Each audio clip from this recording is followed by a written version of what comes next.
versículos 32 al 37 y el capítulo 5 del 1 al 42. Vamos a ver hoy todo ese texto, hermano, y es necesario que hoy veamos ese tema para seguir avanzando, hermano, en nuestro estudio. El Espíritu Santo es Dios, pero con este capítulo en el cual, hermano,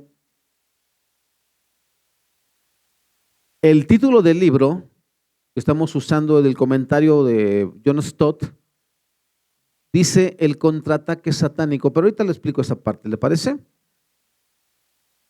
Así que vamos a orar primero y después ya entramos en materia, porque vuelvo a repetirles, es un texto muy grande, entonces lo vamos a ir leyendo conforme vayamos avanzando. Incline su rostro un momento. Padre, te damos gracias en esta hora, Señor. Queremos bendecir tu nombre, Señor. Queremos en esta hora, Dios, poner en tus manos, Señor, nuestras almas, Dios. En este momento disponer, Señor, nuestros sentidos para que, Santo Espíritu de Dios, hagas tu obra en nosotros, puedas redarguirnos, puedas conviccionarnos, Señor, puedas hacernos comprender, Señor, que tu palabra, Señor, solamente quiere, Dios, guiar nuestros caminos, Señor, como siempre lo has hecho. Te pedimos en esta hora, Dios, que así como exaltamos tu nombre y adoramos, Padre bendito, también pongamos atención y un corazón dispuesto para tu gloria y para tu honra. En el nombre de Jesús. Amén. Bien, al comienzo del capítulo 3 observamos que apenas el Espíritu descendió sobre la iglesia, Satanás lanzó un feroz contraataque. A Pentecostés le siguió la persecución. Un título alternativo para este capítulo podría ser La estrategia de Satanás. Desarrolló cuidadosamente su estrategia y atacó por 3 frentes distintos. Su primera y más torpe táctica fue la violencia física. Intentó aplastar a la iglesia mediante la persecución. Su segundo y más astuto asalto fue la corrupción moral o la transigencia. Habiendo fracasado en su intento de destruir la iglesia desde afuera, procuró introducir el mal en la vida interior de la misma y arruinar a la comunidad cristiana a través de Ananías y Zafira. Su tercera y más sutil táctica fue la distracción. Procuró desviar a los apóstoles de sus responsabilidades prioritarias, la oración y la predicación, distrayéndolos con la administración social, algo que no formaba parte de su llamado. Si hubiera tenido éxito en esto, una iglesia sin instrucción había quedado expuesta a todo viento de falsa doctrina. Entonces, estas fueron sus armas. La persecución física, siempre, hermano, va a haber ataques hacia nuestra persona, ¿sale? Así que no empiece con dramas cuando le esté pasando algo, por favor. Sí, porque somos bien dramáticos. Apenas alguien no me saluda y ya. Me siento como que no valgo nada. Hermano, en otros lados lo están matando. A usted nomás no le retiraron el saludo, ¿sale? Esa es una. La otra, hermano, es la subversión o la rebeldía moral. Dios dice cómo deben ser las cosas y nosotros, pues no. ¿Vale? ¿Hay que vivir en santidad? No, ¿por qué? Yo voy a vivir como se me pegue la gana. Esa es la subversión o rebeldía moral. Y la distracción profesional, que creo que ahí estamos metidos la gran mayoría, hermano. Todos estamos tan ocupados haciendo un montón de cosas que nos olvidamos de la oración y la lectura de la palabra. Siempre, hermano, siempre. Hasta los pastores estamos bien ocupados. Mire, algo que yo he aprendido, hermano, es que durante el trayecto, si usted tiene automóvil, saque todos los discos de música secular que no le aportan nada a su vida y llévese una memoria. Y ahí en YouTube puede usted bajar un montón de prédicas buenas. Le voy a dar algunos pastores que son buenísimos. Vienen hasta series completas, hermano. Y pónganlas. Y así no tiene excusa de que no tiene comunión con Dios. Es que, en serio, hermano. Mire, porque está transmitiendo. Ahí en ese objeto demoníaco llamado celular, yo tengo una aplicación donde vienen un montón de prédicas, hermano, del pastor Sugel Michelén, un montón. Ahí le pucho cuando no tengo tiempo, hermano. De acuerdo a nuestro comentario en esto, hermano, ya dijimos que era el contraataque satánico. Un segundo título sería la estrategia de Satanás, pero mejor usaremos el expuesto por el pastor Sugel Michelén, una iglesia que nadie puede detener. Es el tema particular de hoy dentro del tema que es el Espíritu Santo es Dios. Una iglesia que nadie puede detener. Dividiremos nuestro texto en 3 puntos. Una iglesia que nadie puede detener, vive en unidad y es generosa. Eso abarca del versículo 32 al 37 del capítulo 4. Segundo punto, una iglesia que nadie puede detener, vive en pureza y temor de Dios. Versículos 1 al 16. Y número 3, una iglesia que nadie puede detener, vive sin miedo a la envidia y a la hostilidad. Versículos 17 al 42. Présteme su pluma, por favor, hermanita. Es que es lo malo de hacerlo en la noche, ya está uno todo cansado, ¿va? Gracias. Así que vamos de una vez al Espíritu Santo de Dios, Hechos 4, 32, 37 y 5, 1 al 42. Primer punto, una iglesia que nadie puede detener vive unida o vive, ¿cómo dijimos? En unidad y es generosa. Todos los creyentes estaban unidos de corazón y en espíritu. Consideraban que sus posesiones no eran propias, así que compartían todo lo que tenían. Los apóstoles daban testimonio con poder de la resurrección del Señor Jesús y la gran bendición de Dios estaba sobre todos ellos. No había necesitados entre ellos, porque los que tenían terrenos o casas los vendían y llevaban el dinero a los apóstoles para que ellos lo dieran a los que pasaban necesidad. Por ejemplo, había un tal José a quien los apóstoles le pusieron el sobrenombre de Bernabé, que significa hijo de ánimo, o la versión Reina Valera dice hijo de consolación. Él pertenecía a la tribu de Leví y era oriundo de la isla de Chipre. Vendió un campo que tenía y llevó el dinero a los apóstoles. Ahora, hermano, quiero que usted note que la base de todo lo que va a seguir en el texto, hermano, es el amor entre los miembros de la comunidad, y esto por la acción del Espíritu Santo, ¿en quién? En ellos. Esto, hermano, no es que de repente nos salió los generosos. No, no, no, no. Cuando el Espíritu Santo viene a tu vida y a mi vida, hermano, Él produce algo en nosotros que no podemos entender por qué de repente nos volvemos tan sensibles. Yo me acuerdo en aquellos años, hermano, cuando conocí al Señor, yo escuchaba la palabra, hermano, y la palabra a mí no me ofendía, a mí me quebrantaba la palabra, hermano.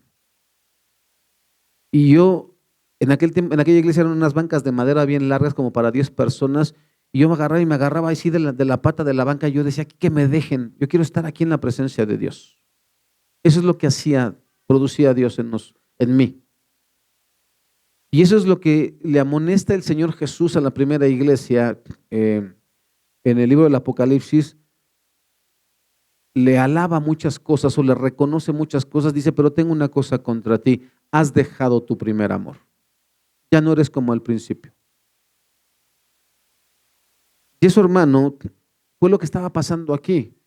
El Espíritu Santo viene sobre la iglesia. Esta iglesia está llena del Espíritu Santo. Y empiezan a ver las necesidades entre ellos y dicen, ¿sabes qué? Hay que suplir esas necesidades. Eso es lo que hace Cristo en el corazón, hermano. Transforma nuestra manera de ver. Hoy en día, hermano, todos, esto es mío y nadie me lo quita y no lo comparto con nadie. No me importa que se muera. En el mundo está bien, en la iglesia cristiana, hermano, no está bien.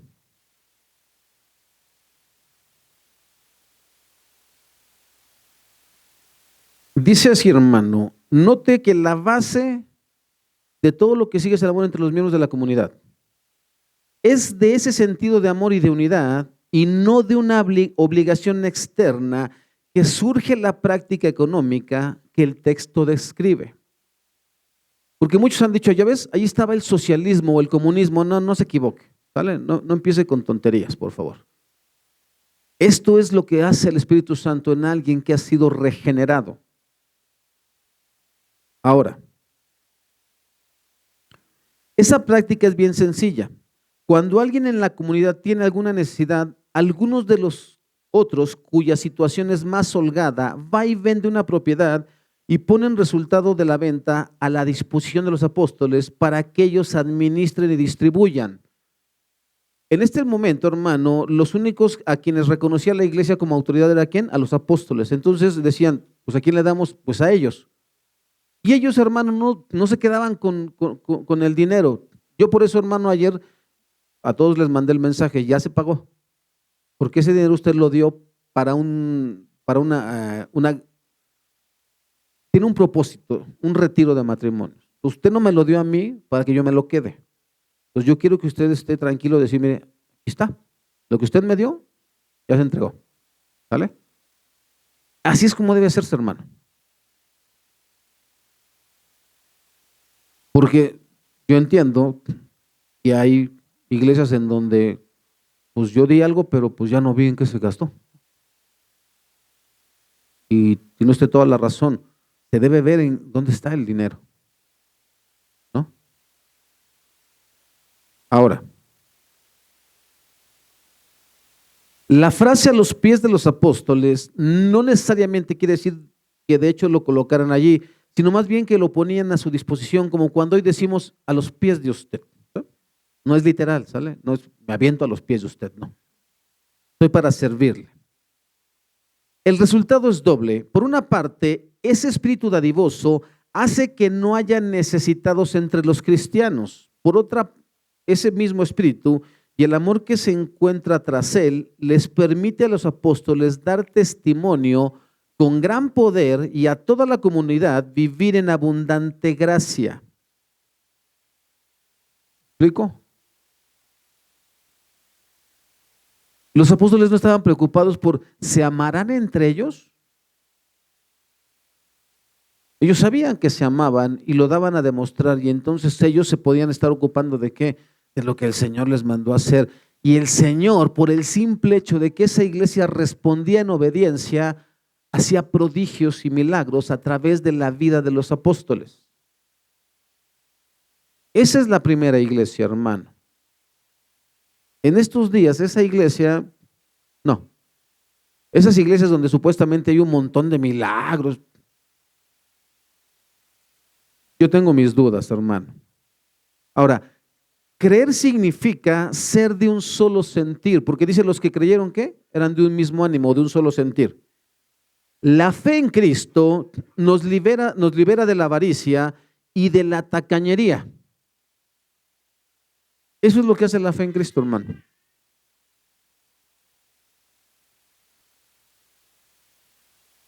¿Qué más? Los versículos 34 y 35 se van a entender mejor si vamos a Números 27. Vamos al Antiguo Testamento, en el Pentateuco, a Números, capítulo 27, hermano.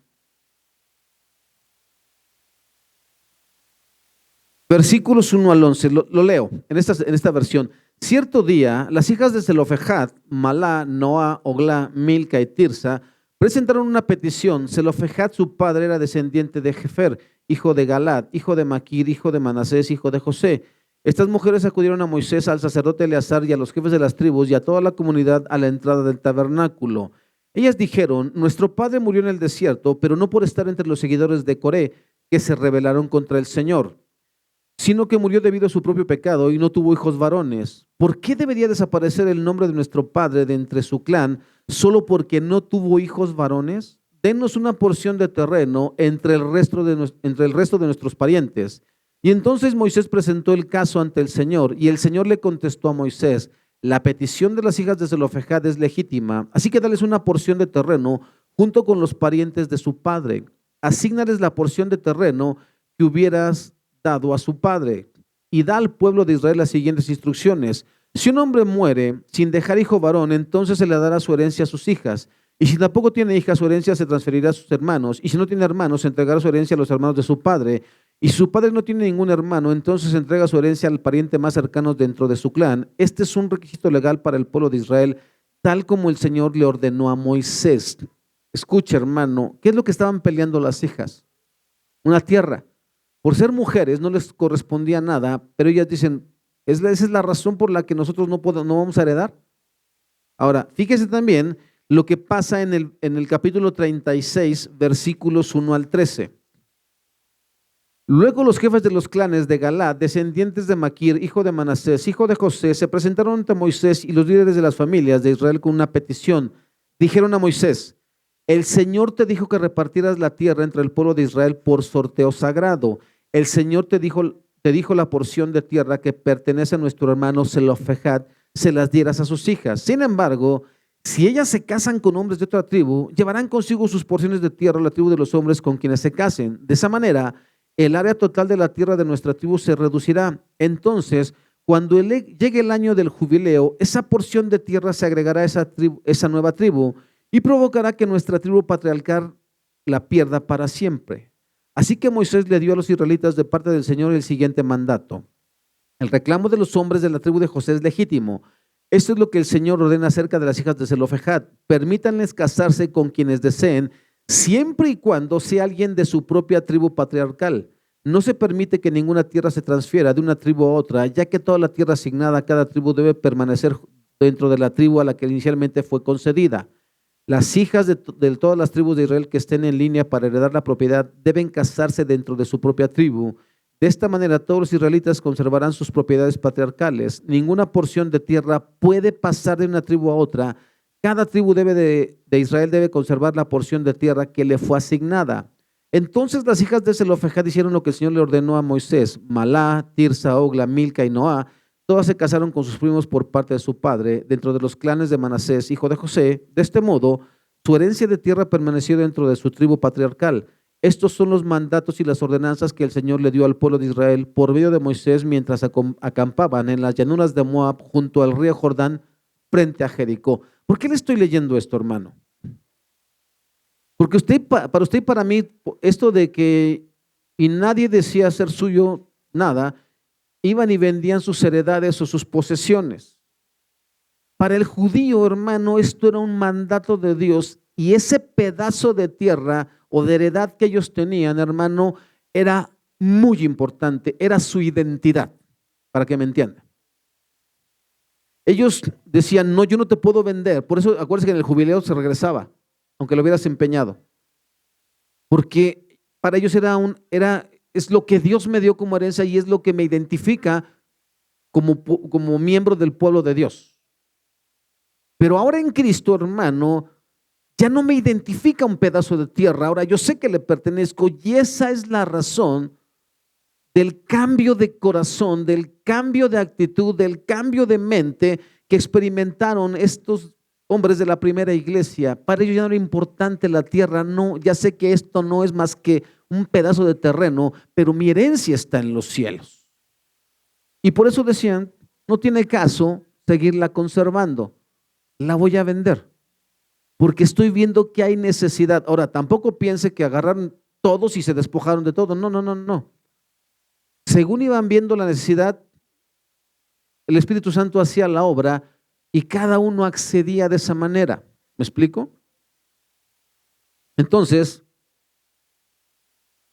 para el judío era muy importante la posesión de la tierra, pero ahora en Cristo eso ya no era importante. Su identidad ya no dependía de sus posesiones, sino de Cristo. Lo que sigue es un ejemplo práctico de lo que dice el texto. Y ahí es cuando entra en el versículo 36 y 37, hermano, que nos dicen, por ejemplo, había un tal José, a quien los apóstoles le pusieron por sobrenombre Bernabé, que significa hijo de ánimo. Él pertenecía a la tribu de Leví y era oriundo de la isla de Chipre. Vendió un campo que tenía y llevó el dinero a los apóstoles. Esa es la generosidad que produce el Espíritu Santo en nosotros, hermano. Eso lo hace Dios. ¿Sale? Eso no es que, a ver, ¿quién pacta con Dios? Eso no es, eso, hermano, es forzar a la gente. ¿Sale? A ver, hermanos. ¿Sale? Tenemos una necesidad. Pues sí, hermano, a veces hay que hacerlo así porque pues, no hay mucha generosidad en el pueblo de Dios en estos tiempos. Ahora, una iglesia, punto número 2, que nadie puede detener, vive en pureza y temor de Dios. Vamos a leer versículos 1 al 16, ¿le parece? Había cierto hombre llamado Ananías, quien junto con su esposa Zafira vendió una propiedad. Solamente ponme el versículo 1, porfa, pero de Reina Valera, y déjamelo ahí, no lo muevas, yo leo esto. Y llevó solo una parte del dinero a los apóstoles, pero afirmó que era la suma total de la venta. Con el consentimiento de su esposa, se quedó con el resto. Y entonces Pedro le dijo: Ananías, ¿por qué has permitido que Satanás llenara tu corazón? Le mentiste al Espíritu Santo y te quedaste con una parte del dinero. La decisión de vender o no la propiedad fue tuya. Y después de venderla, el dinero también era tuyo para regalarlo o no. ¿Cómo pudiste hacer algo así? No nos mentiste a nosotros, sino a Dios.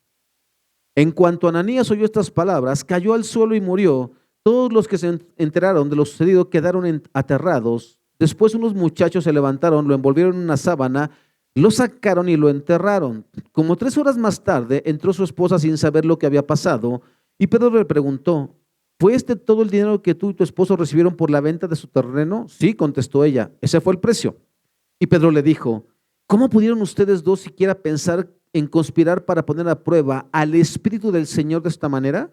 Los jóvenes que enterraron a tu esposo están justo afuera de la puerta, ellos también te sacarán cargando a ti.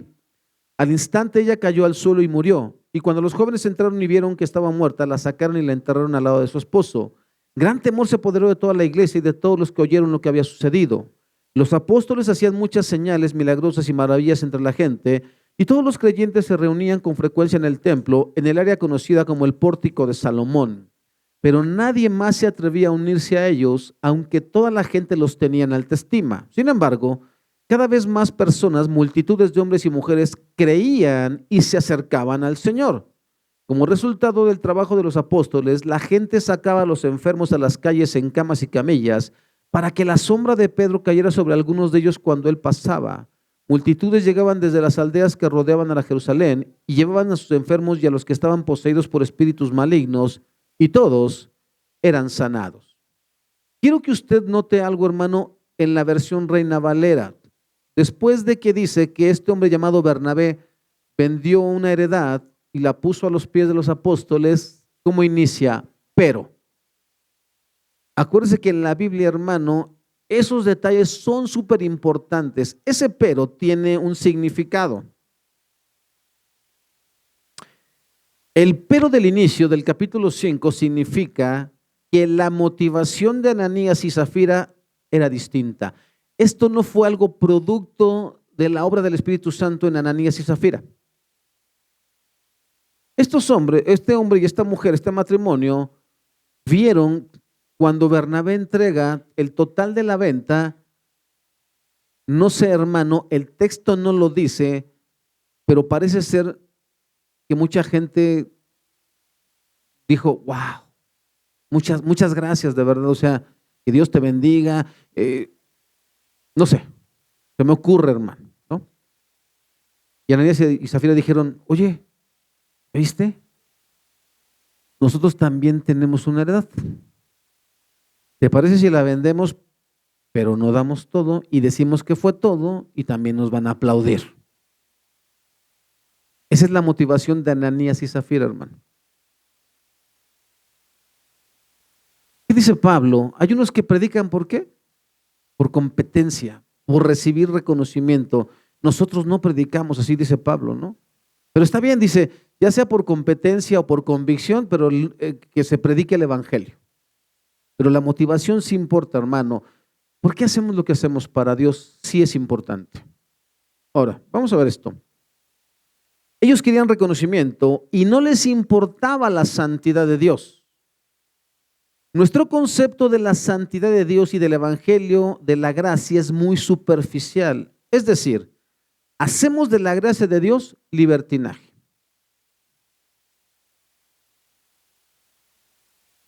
Si yo te preguntara, hermano, ¿por qué a veces no vienes a la iglesia? ¿O por qué a veces vivimos como se nos pega la gana, hermano? Si yo te preguntara eso, ¿qué responderías? Si yo te lo preguntara, ahora, si te lo preguntara a Cristo, ¿qué le responderías? Eso, hermano, es interesante.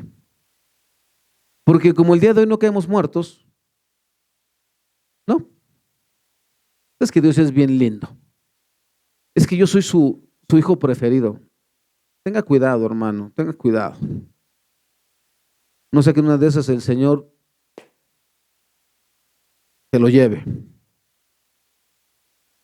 Dice así, es interesante notar que la palabra del versículo 2, ponme Reina Valeria, hijo, sustrajo, ¿verdad? Ok, no olvide esa palabra, sustrajo. Que en nuestras Biblias se traduce como sustrajo, es un verbo poco común. Es el mismo que aparecía en el texto griego de Josué 7:1, donde dice que Acán tomó para sí algo de lo que debía ser ofrecido en sacrificio a Dios. ¿Se acuerda de ese pasaje? Josué 7:1. A ver si está Josué 7:1. Pero los hijos de Israel cometieron una prevaricación en cuanto al anatema, porque Acán, hijo de Carmi, hijo de Sabdi, hijo de Sera, de la tribu de Judá, tomó del anatema, y la ira de Jehová se encendió contra los hijos de Israel. Sustrajo. Es el mismo verbo, solamente que lo sacaron en la Septuaginta, la traducción del Antiguo Testamento al griego.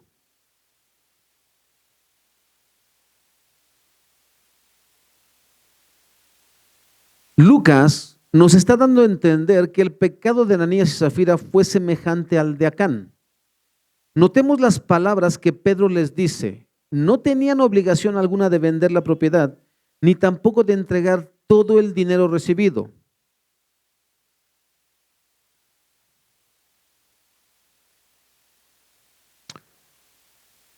La decisión de vender o no la propiedad fue tuya. Y después de venderla, el dinero también era tuyo para regalarlo o no. O sea, dice Pedro, no te pedimos nada y Dios tampoco lo necesita. Fue tu decisión. Pero el asunto es, mentiste al Espíritu Santo, no a nosotros. Luego, el pecado de Ananías y Zafira no está sencillamente en no haber creído, en no haber creído o compartir, entregar todo el dinero recibido, ni tampoco de entregar todo el dinero. Luego, el pecado de Ananías y Zafira no está sencillamente en no haber creído, el pecado está más bien en la mentira. O sea, no es que no quisieron compartir tampoco, hermano, sino que mintieron en pretender que lo que están dando todo cuando en realidad están dando solamente una parte. Ese pecado es tan grande que Pedro les dice que han mentido al Espíritu Santo. Su castigo no se debe a que hayan dado más o menos dinero, sino que al mentirle a la iglesia le han mentido al Espíritu Santo, y eso es cosa seria. Si comparamos eso con el caso de Acán, vemos la seriedad del asunto. Al decir que le han dedicado al Señor todo el precio de la propiedad, Ananías y Zafira están diciendo que ese precio es del Señor y luego se han quedado con una parte. Lo que han hecho al mentirle a la iglesia es pretender que algo ha sido consagrado a Dios y luego quitárselo. O sea, primero te doy, pero luego te lo quito. Sí, Señor, si tú me ayudas, si tú me sacas de este problema, yo, Señor, voy a estar ahí en tu casa todos los días, indefectiblemente. Yo te voy a servir, yo te voy a seguir, te voy a amar. Y luego ya no vienes, hermano. Y luego ya no sirves. Y luego, peor aún, hermano, te vas al mundo. O le vamos a dar, hermano, o mejor no le demos nada.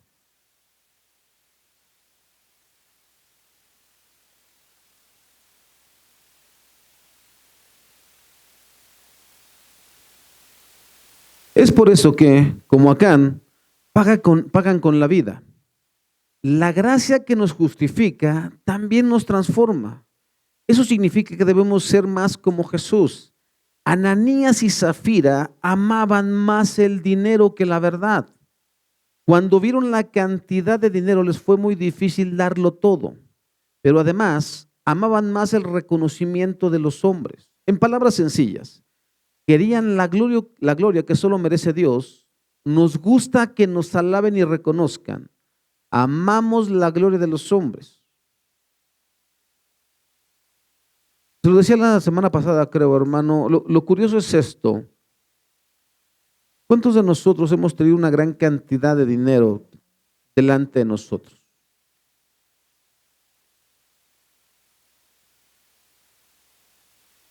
Y alguna vez, hermano, te lo digo porque es así. Personas se han acercado a darme testimonios. No, fíjese, hermano, que yo en otra iglesia, pues vendí una propiedad y yo di mi diezmo, ¿no? Como de 100,000 pesos. ¿Y para qué me lo cuenta, hermano? Mejor hágalo aquí, ¿no? Así de contado, pues ¿para qué me sirve? ¿No? O hay personas que de repente, no, sí, sí, yo le voy a dar, hermano, y sigo esperando, hermano. ¿Me explico? O sea, el punto es este, hermano. A veces yo sé que, yo sé que la emoción, hermano, es muy padre. Por ejemplo, yo me acuerdo cuando muchos de ustedes fueron a la hacienda, venían bien transformados. No sé qué les pasó, pero de todo lo que muchos dijeron, hermano, cero. Lo mismo pasa cuando vamos a los retiros de matrimonios. Es mágico estar ahí, hermano, de verdad es muy hermoso. Pero pasa la magia, hermano, ¿y qué pasó?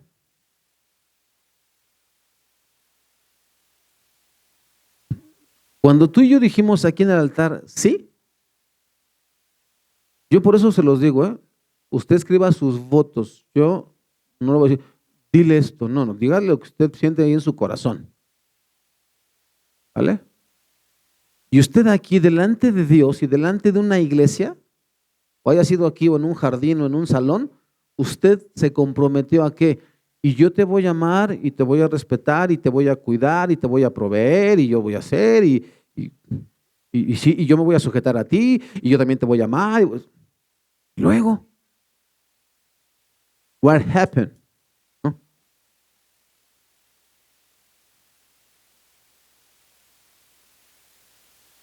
Porque el matrimonio es eso, hermano, es un pacto, no es un contrato que firmas. Un contrato se puede romper, un pacto no. ¿Por qué cree que usted y yo no hemos sido consumidos por Dios? Porque Él hizo un pacto con nosotros. ¿De qué? De que nos iba a adoptar como sus hijos. Él no se avergüenza de nosotros y nos desecha cuando tú y yo pecamos, hermano. Pero tú y yo sí le damos la espalda a Dios cuando nos enojamos con Él porque no nos cumplen nuestros berrinches. Ya no te quiero.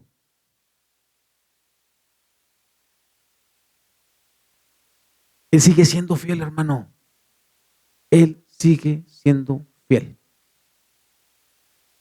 Y Él sigue esperando que tú y yo volvamos en sí como el hijo pródigo y digamos, en la casa de mi padre estoy mucho mejor.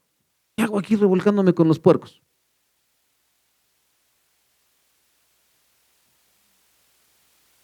Él ni siquiera nos va a decir nada, hermano. O sea, no creas que está esperando con la vara y ahorita vas a ver. No, es que no es así. O sea, el Señor, ¿has leído ese texto que dice, callará de amor?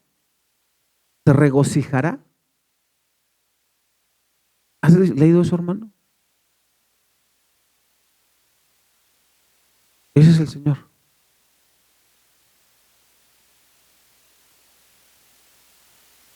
Y eso fue lo que pasó con Ananías y Zafira, hermano. Tienen una motivación equivocada. Querían reconocimiento, hermano, y no la gloria de Dios.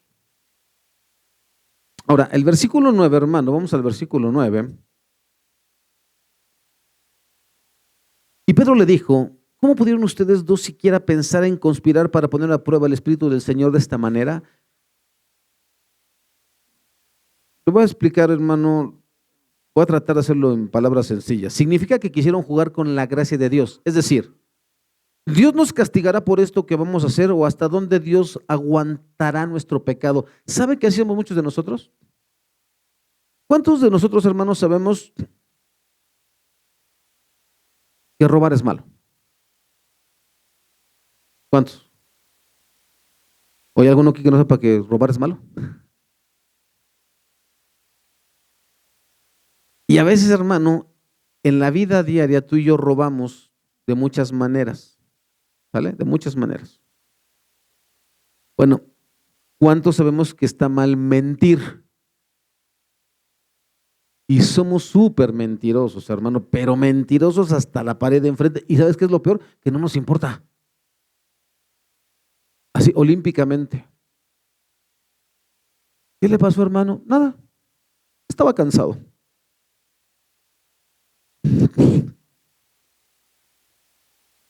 Y la verdad, hermano, es que no estabas cansado. No sé dónde andabas o no sé qué pasa contigo, pero no estás hablando de verdad. Y entonces muchas veces nosotros decimos, no creo que Dios se enoje por una pequeña mentira más. No creo que Dios me vaya a desechar si sigo viviendo una vida doble. Aparento esto, pero donde nadie me ve, hago cosas por escondidas o ilícitas. Eso es jugar con la gracia, hermano. Eso es tentar al Espíritu Santo.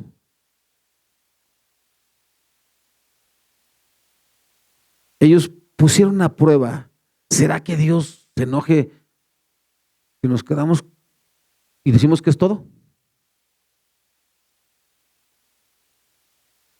Y pues usted ya vio. Eso no pasa en estos tiempos, hermano, y por eso usted y yo seguimos tentando a Dios, ¿no? ¿Será que Dios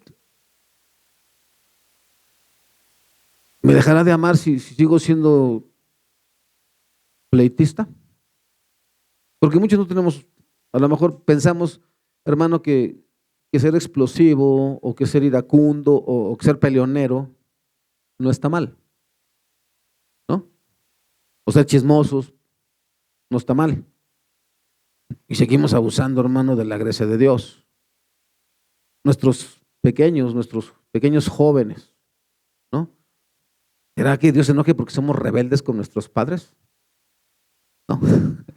Vete a acostar y ¿sabe todo lo que piensan aquí en su cabeza los jóvenes, hermano?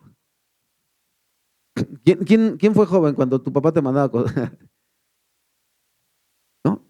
Ajos y cebollas por aquí, hermano. Y ojalá y se muera, ¿no? No lo dices, pero sí lo pensaste. ¿Sí se han puesto a pensar, chicos? Entonces, hermano, eso es lo que pasa.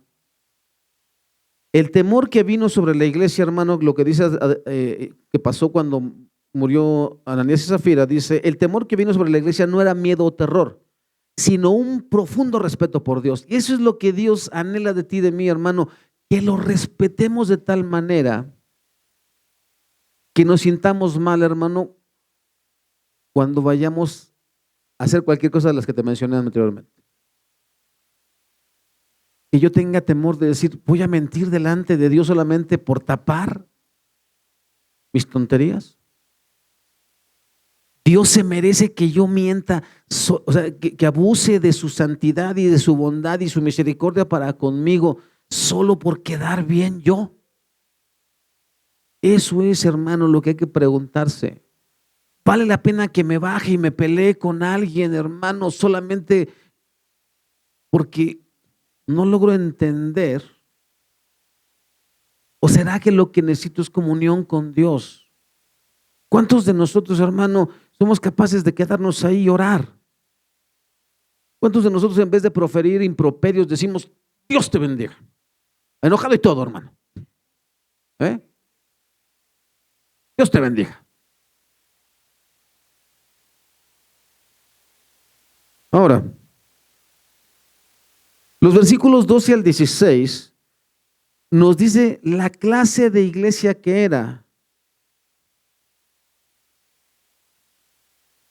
Los apóstoles hacían muchas señales milagrosas y maravillas entre la gente, y todos los creyentes se reunían con frecuencia en el templo, en el área conocida como el Pórtico de Salomón, pero nadie más se atrevía a unirse.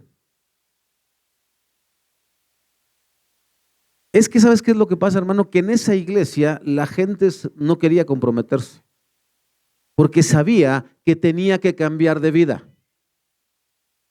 Y es lo que pasa en estos tiempos. ¿Sabes por qué mucha gente no quiere ser cristiana? Porque no quiere cambiar de vida. Y los mismos cristianos no queremos cambiar de vida. Es algo muy, muy difícil de entender. Pero esa es la razón por la que mucha gente no se juntaba con ellos. Pero dice, pero nadie más se atrevía a unirse a ellos, incluidos los jefes de las autoridades espirituales, aunque toda la gente los tenía que en alta estima. O sea, reconozco que en esa iglesia, en esa comunidad de hombres y mujeres y niños, pasan cosas poderosas, pero ahí, si te portas mal, te mueres. Entonces mejor, pero de verdad, son dignos de admiración. O sea, es complejo, ¿no, hermano? O sea, sé que eres cristiano, lo veo y te va muy bien, pero qué aburrido, no bailas, no fumas, no tomas, o sea, hay mucha gente así, hermano. O sea, ¿por qué los cristianos se la pasan todo el día ahí y cantando, no ven a nadie y les cantan, y aplauden, y amén, y aleluya? Pregúntale a tus familiares, se les hace hasta aburrido, hermano. Y a ellos no se les hace aburrido estar ahí todos oyendo pura música toda tonta y puros programas todos absurdos, hermano. En serio. Para ellos eso está bien. Entonces, hermano, esto nos lleva al punto que no cualquiera quería comprometerse con ella, aunque todos reconocían el poder que en ella se manifestaba. Y nos lleva al punto 3. Una iglesia que nadie puede detener vive sin miedo a la envidia y la hostilidad. Versículos 17 al 42. Vamos a ir leyendo. 17 al 42. El sumo sacerdote y sus funcionarios, que eran saduceos, se llenaron de envidia. Arrestaron a los apóstoles y los metieron en la cárcel pública, pero un ángel del Señor llegó de noche, abrió las puertas de la cárcel y los sacó. Y luego les dijo: vayan al templo y denle a la gente este mensaje de vida. Vamos a ir leyéndolo por partes, ¿te parece? ¿Qué es lo curioso del humor de Dios? ¿Sabes que Dios tiene un humor tan particular, el Señor, tan irónico? ¿Quiénes eran los saduceos, hermano? Hombres que no creían en la resurrección ni en los ángeles. Y curiosamente, de lo que habla Pedro siempre es de la resurrección de Jesús. ¿Y aquí quién los liberta? Un ángel. Ahora, lo hermoso de esto, hermano, es que estaban ahí, dice que estaban ahí en el pórtico de Salomón y llegan, y no solamente a Pedro y a Juan, no sé si a todos los apóstoles o faltó alguno, pero agarraron a los apóstoles y para adentro. Estos son los que andan. Porque dice que fue ¿por qué? Por envidia. ¿Por envidia de qué, hermano? Porque se nos acaba el negocio. Te lo dije hace como 2 viernes ahí en casa de nuestro hermano Emiliano y Britane. Se los dijimos. ¿Por qué si las personas de la Iglesia Católica se dieran cuenta que el Papa no tiene nada de especial, se le van los clientes a la Iglesia Católica, hermano? Porque él es el vicario de Cristo, ¿no? Según la Iglesia Católica. Pero no, el vicario de Cristo es el Espíritu Santo. Él es el representante de Cristo en este momento aquí en la tierra. En el Antiguo Testamento, hermano, sí, había un intermediario que era el sumo sacerdote una vez al año. Pero el día de hoy, hermano, tenemos acceso a la presencia de Dios sin ningún problema. Esa es la razón de la envidia. Ellos tenían poder, estos no tenían nada, nomás tenían estatus y vestimentas así bien faroleras, ¿no? Filacterias ensanchadas y las borlas de sus mantos, pero fuera de eso no tenían esencia, hermano.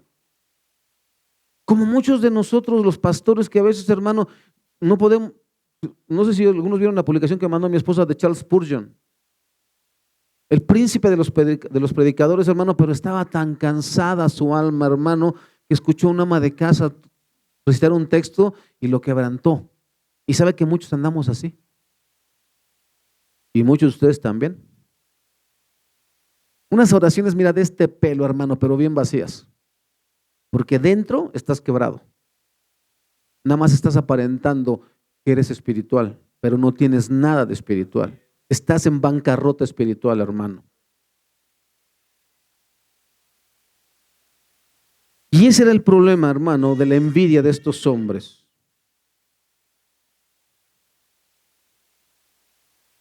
Luego les dijo: vayan al templo y denle a la gente este mensaje de vida. Segunda carta de Timoteo 3, 16, 17, usted se lo sabe, toda la escritura es un mensaje enviado por Dios.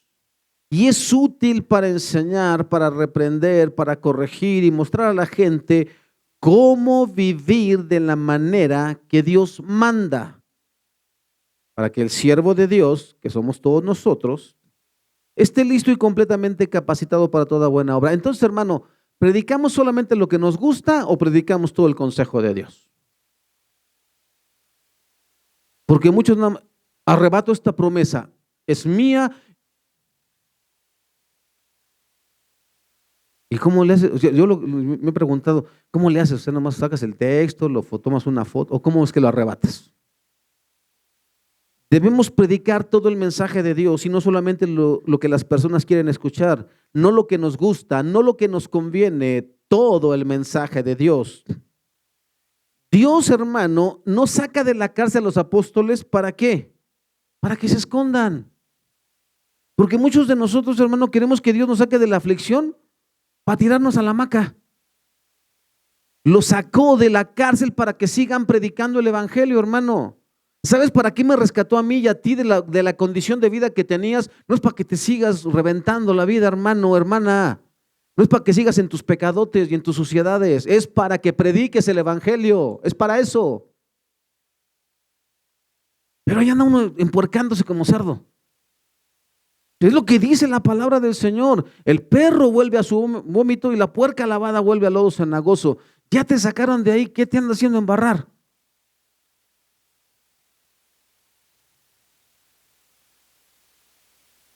¿Qué dice, hermano? No debemos acobardarnos por lo que otros piensen o se nos opongan. Así que al amanecer, los apóstoles entraron en el templo como se les había dicho y comenzaron a enseñar de inmediato. Cuando llegó el sumo sacerdote y sus funcionarios, convocaron al concilio supremo, es decir, a toda la asamblea de los ancianos de Israel. Luego mandaron a sacar a los apóstoles de la cárcel para llevarlos a juicio, pero cuando los guardias del templo llegaron a la cárcel, los hombres ya no estaban. Entonces regresaron al concilio y dieron el siguiente informe: la cárcel estaba bien cerrada, los guardias estaban fuera en sus puestos, pero cuando abrimos las puertas no había nadie. Cuando el capitán de la guardia del templo y los sacerdotes principales oyeron esto, quedaron perplejos y se preguntaban en qué iba a terminar todo el asunto. Y entonces alguien llegó con noticias sorprendentes: los hombres que ustedes metieron en la cárcel están en el templo enseñando a la gente. El capitán fue con los guardias del templo y arrestó a los apóstoles, pero sin violencia, porque tenían miedo de que la gente los apedreara. ¿Qué es lo curioso? Te decía que el humor de Dios es muy curioso, porque primero esa gente, es como, ¿has visto a esos políticos de la 4T? Son fanfarrones como ellos solos, ¿sí o no? Porque tienen poder, hermano, ya lo que se llama fuero, que no te puedes meter con ellos. Abusan, hermano, de eso. Esos son estos. Así. Pero qué es curioso, ¿no? Ya no fueron con la misma violencia que al principio. Imagínese, hermano, a Noroña, viniéndote a decir, perdón, ¿me podría acompañar? Imagínese, ¿no?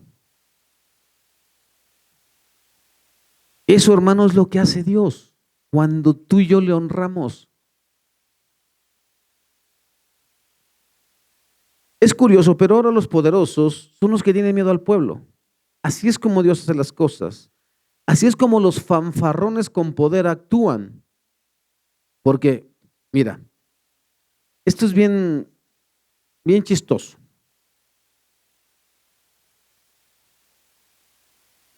En el versículo 27, hermano, dice: después llevaron a los apóstoles ante el concilio supremo, donde los confrontó el sumo sacerdote. ¿Ya viste, hermano? Eso es lo que hace la gente con poder. Delante de todos, no. Pero aquí en lo cortito, ahora sí voy con todo. Y hace lo siguiente, hermano. Después llevaron los apóstoles ante el Concilio Supremo, donde los confrontó el sumo sacerdote. Les ordenamos estrictamente que no enseñaran nunca más en nombre de ese hombre. Les dijo, en lugar de eso, han llenado a toda Jerusalén con la enseñanza acerca de él y quieren hacernos responsables de su muerte. Todavía peor, hermano. Es que en serio, esa gente se pone solita de apechito, hermano. Primero andan exhibiendo todas sus tonterías que hacen, toda su corrupción, y luego se ofenden porque les llamas corruptos. Y estos son exactamente igual. Estos son los mismos, el mismo concilio, hermano, que le pagaron a Judas para traicionar a Jesús, son los mismos. Los que le llevaron ante Pilato y pidieron liberar a Barrabás. Y todavía tienen el cinismo de hacerse los ofendidos. Mire lo que dice Mateo 27, 24, 25. Viendo Pilato que nada adelantaba, sino que hacía más alboroto, tomó agua y se lavó las manos delante del pueblo, diciendo, inocente soy yo de la sangre de este justo, allá vosotros. Y respondiendo todo el pueblo dijo, su sangre sea sobre nosotros y sobre nuestros hijos. ¿Lo dijeron o no lo dijeron, hermano? Y tú vas ofendido.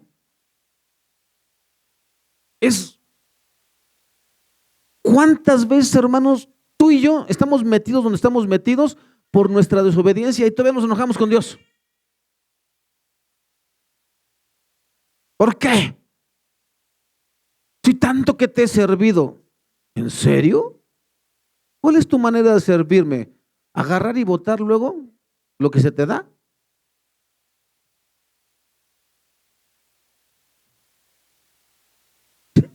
Si el día de hoy, hermano, tu matrimonio no camina bien y tu familia no está bien, no es por causa de Dios, ¿eh? Tú y yo somos los responsables.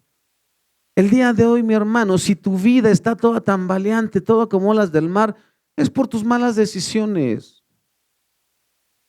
Jóvenes, si su vida el día de hoy no tiene expectativa, chicos, es porque ustedes mismos se han metido en ese hoyo. Les platico algo bien, bien hermoso que me sucedió en las redes sociales. Estaba yo así y llegó, suena el teléfono y de repente aparece así en la pantalla, dice una especie como de reel, le llaman reel, y dice, hermano, que a veces el desorden en una casa empieza por los pequeños detalles, por ejemplo, como no lavar los trastes.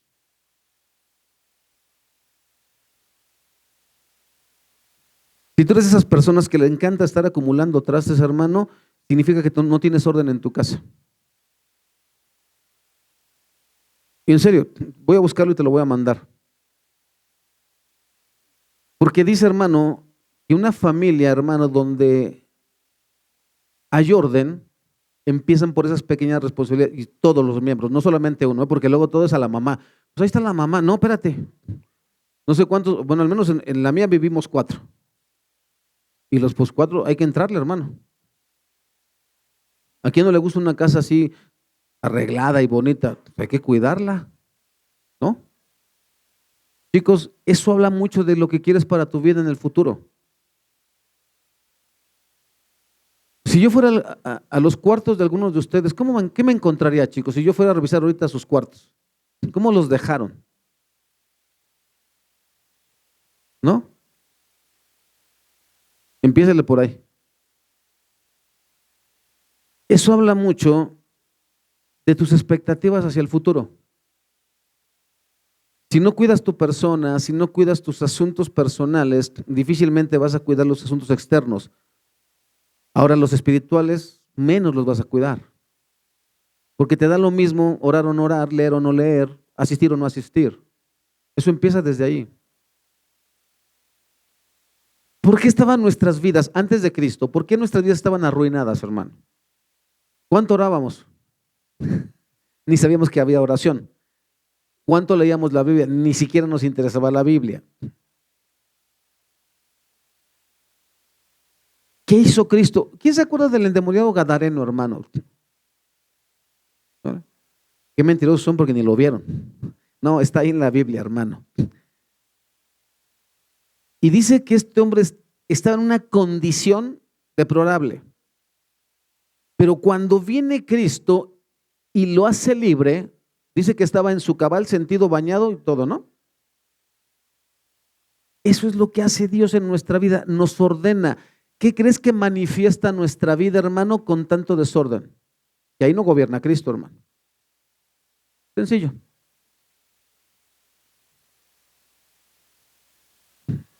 Y eso, hermano, vuelvo a repetirte, muchas veces nos ofendemos porque Dios no me bendice. ¿Y cómo te va a bendecir, hermano?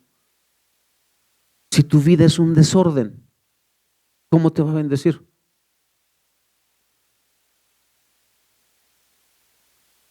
Pero Pedro y los apóstoles respondieron, nosotros tenemos que obedecer a Dios antes que a cualquier autoridad humana.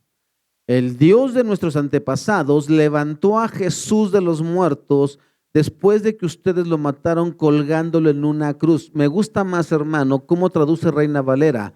El Dios de nuestros padres levantó a Jesús, a quien vosotros matasteis, colgándole en un madero.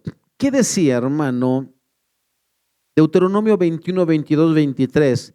Si alguno hubiere cometido algún crimen digno de muerte y lo hicierais morir y lo colgareis en un madero, no dejaréis que su cuerpo pase la noche sobre el madero. Sin falta lo enterrarás el mismo día, porque maldito por Dios es el colgado, y no contaminarás tu tierra que Jehová tu Dios te da por heredad. Dijimos, hermano, que debemos predicar todo el consejo de Dios. Y Pedro no se acobarda cuando el sumo sacerdote se quiere hacer el inocente, nos quiere culpar y le dice, ustedes lo colgaron en un madero. Por causa de ustedes Dios lo hizo maldito para que ahora el ser maldito, Él nos bendice a nosotros. Ese a quien ustedes despreciaron es ahora el Salvador y Señor del mundo. Esas son las palabras de Pedro. Por eso lo que sigue, hermano, es súper relevante. Luego Dios lo puso en lugar de honor a su derecha, como príncipe y salvador.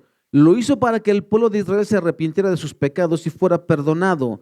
Nosotros somos testigos de estas cosas y también lo es el Espíritu Santo, dado por Dios a todos los que lo obedecen. Al oír esto, el Concilio Supremo se enfureció y decidió ¿qué? Matarlos. ¿Por qué se enojaron tanto, hermano? ¿Por qué se enojarían tanto las personas? Sabes que cuando estaba yo viendo esto, vino a mi mente eso que te dije hace un momento. ¿Qué pasaría si la próxima vez que alguien te provoque, te bajas y le predicas de Cristo y le dices que por causa de él Cristo fue muerto y que necesita arrepentirse o se va a ir al infierno? ¿Qué pasaría, hermano? A lo mejor te quieren matar, eso es un hecho. O a lo mejor ya te quería matar porque te le metiste, no sé, pero de que te quiere matar, te quiere matar. ¿Te das cuenta, hermano? ¿Sabes qué significaban las palabras de Dios para el sumo sacerdote y todo el concilio que estaba ahí reunido, hermano? Significa lo siguiente. ¿Cuál fue la razón para quererlos matar? Luego Dios lo puso en lugar de honor a su derecha como príncipe y salvador. Pedro le predica al Sanedrín, les dice que si se arrepienten y creen en Jesús, Él los puede perdonar de todos sus pecados. Eso es lo que les está diciendo, hermano. Eso es lo que nos está hablando el Señor este día de hoy, que Él no quiere que sigamos como estamos, que Él quiere que procedamos al arrepentimiento y que nos volvamos de todo nuestro corazón hacia el Señor y que seamos esa clase de iglesia que Él merece, que Él anhela. Eso es lo que nos está diciendo el día de hoy el Señor. No sigan con su corazón endurecido. Dejen de hacerse los espirituales. Dejen de mentirme. Dejen de mentirme. Ahora, hermano, Dios es experto, hermano. Pero uno de los miembros, un fariseo llamado Gamaliel, experto en la ley religiosa y respetado por toda la gente, se puso de pie y ordenó que sacaran de la sala del concilio los apóstoles por un momento. Y entonces les dijo a sus colegas, hombres de Israel, tengan cuidado con lo que piensan hacerle estos hombres. Hace algún tiempo un tal Teudas, quien fingía ser alguien importante, unas 400 personas se le unieron, pero a él lo mataron y todos sus seguidores se fueron a causa, cada cual por su camino. Todo el movimiento se redujo a nada. Después de él, en el tiempo en que se llevó a cabo el censo, apareció un tal Judas de Galilea. Logró que la gente lo siguiera, pero a él también lo mataron y todos sus seguidores se dispersaron. Así que mi consejo es que dejen a esos hombres en paz.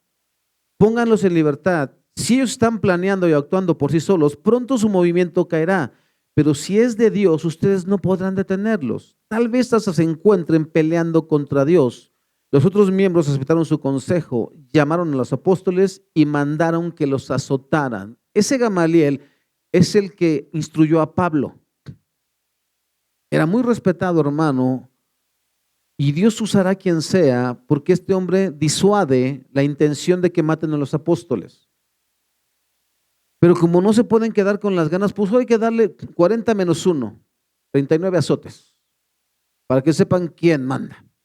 Ese, hermano, es la extraña justicia que hoy nos gobierna. Y estoy hablando de todo el mundo.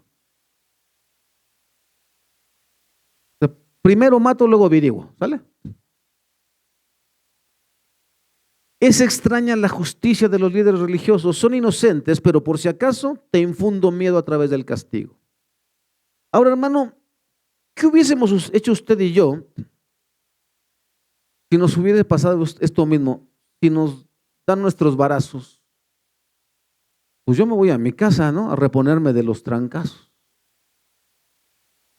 Pues sí. Luego les ordenaron que nunca más hablaran en el nombre de Jesús y los pusieron en libertad. Fíjese lo que hacen los apóstoles. Los apóstoles salieron del concilio supremo con alegría, porque Dios los había considerado dignos de sufrir deshonra por el nombre de Jesús. Y cada día en el templo y casa por casa seguían enseñando y predicando este mensaje: Jesús es el Mesías. Ellos salen llenos de gozo.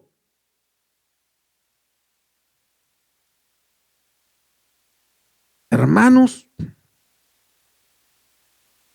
levante su voz mientras nosotros le echamos ganas aquí.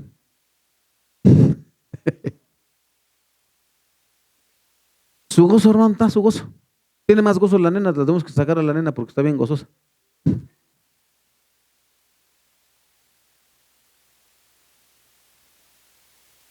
Cuando vengan las aflicciones, hermano, hay una cara que ponemos de moribundos, hermano.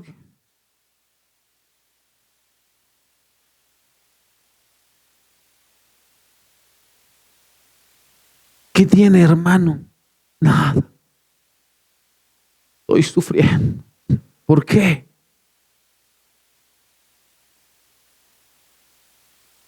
Porque no me saqué la lotería.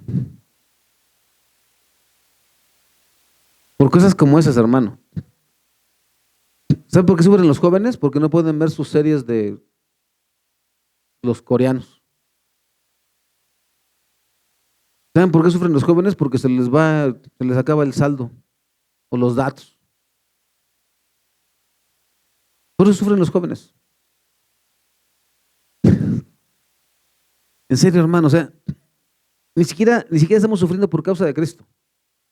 Ni siquiera es por eso. Estos hombres, hermano, fíjate bien. Reina Valera traduce: ellos salieron de la presencia del concilio gozosos de haber sido tenidos por dignos de padecer afrenta por causa del nombre. El sufrimiento, hermano, no los detuvo para predicar, los avivó aún más. ¿Vale?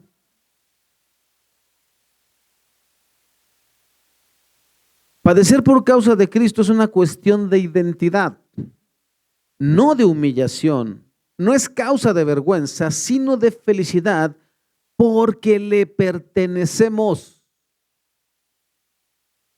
Si Cristo es tu mayor tesoro, hermano, entonces nada de este mundo te costará dar. Primera carta a Timoteo, capítulo 6, versículo 17, y con eso terminamos, chicos de la alabanza, váyanle pasando.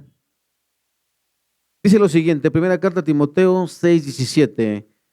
Ordena a los que se hacen ricos con las cosas del mundo que que no se llenen de orgullo. Diles que pongan su esperanza en Dios, no en el dinero, porque el dinero no es seguro. En cambio, Dios nos da todo en abundancia para disfrutarlo.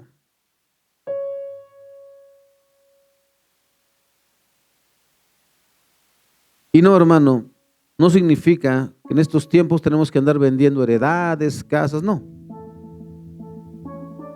No, hermano. Significa